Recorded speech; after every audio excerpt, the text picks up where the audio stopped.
Selamat pagi dan salam sejahtera dalam kasih Tuhan. Tuhan Yesus memberkati kita sekalian. Mari bersama kita berdoa untuk mendengar renungan firman pagi hari ini.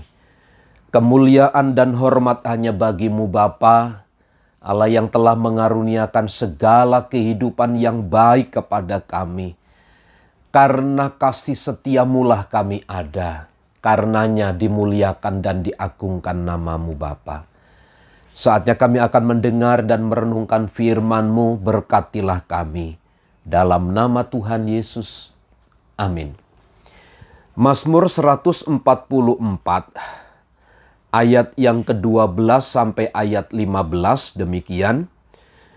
Semoga anak-anak lelaki kita seperti tanam-tanaman yang tumbuh menjadi besar pada waktu mudanya.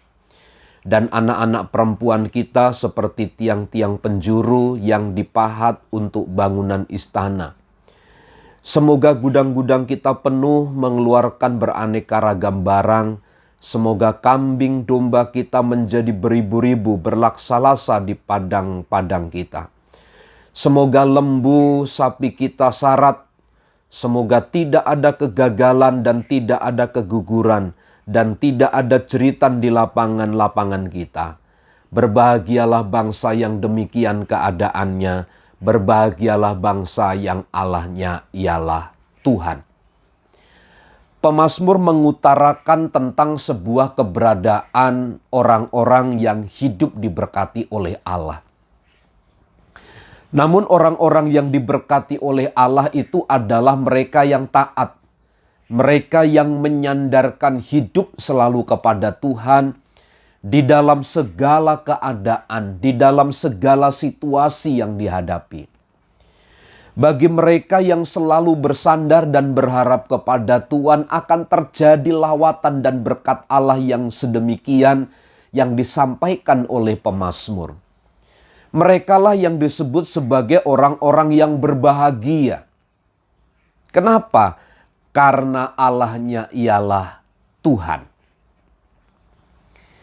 Karena Allahnya ialah Allah yang benar, yang hidup di dalam seluruh kehidupan orang-orang yang bersandar kepadanya. Karena satu unsur ketaatan menjadi penting bagi berkat Tuhan dilimpahkan bagi gereja, bagi umat-umatnya. Ukuran berkat Tuhan adalah ketika umat itu menjadi taat kepadanya. Atau menyandarkan hidup hanya kepada Tuhan di dalam segala keberadaan. Karenanya ketika pemazmur berkata biarlah anak-anak lelaki seperti tanam-tanaman yang tumbuh subur pada waktu atau pada masa mudanya.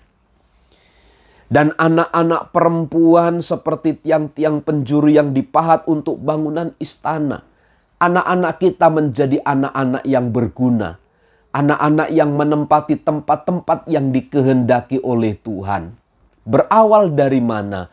Prinsip hidup taat dan bersandar kepada Tuhan. Semoga gudang-gudang kita penuh mengeluarkan beraneka ragam barang. Kambing domba kita menjadi beribu-ribu berlaksa-laksa di padang-padang kita. Diberkati oleh Tuhan segala usaha dan pekerjaan kita. Saat kapan? Saat kita taat, saat kita mengharapkan Tuhan, saat kita hanya berada di dalam pimpinan lawatan Tuhan. Semoga lembu sapi kita sarat, semoga tidak ada kegagalan dan tidak ada keguguran dan tidak ada jeritan di lapangan-lapangan kita. Apa yang kita kelola memperolehkan hasil yang maksimal. Apa yang kita pegang mendatangkan hasil. Apa yang kita miliki dalam hidup kita terus bertambah-tambah. Kenapa? Karena ada prinsip ketaatan dan bersandar kepada Tuhan. Dan dalam ayat 15, berbahagialah bangsa yang demikian keadaannya. Berbahagialah bangsa yang Allahnya ialah Tuhan. Semua akan disebut berbahagia apabila memiliki prinsip hidup yang taat dan bersandar kepada Tuhan dalam segala keadaan. Karena berkat Tuhan akan menyertai kita sekalian. Baik anak-anak, baik pekerjaan, usaha yang kita kelola akan diberkati oleh Tuhan. Karena dari berkat-berkat Tuhan ini, kita akan semakin mengenal kasih dan karunia Allah dalam hidup kita. Kiranya pengenalan kasih kita kepada Tuhan semakin bertambah, sehingga kita dimampukan untuk selalu taat dan bersandar kepada Tuhan. Selamat pagi, Tuhan Yesus memberkati. Amin.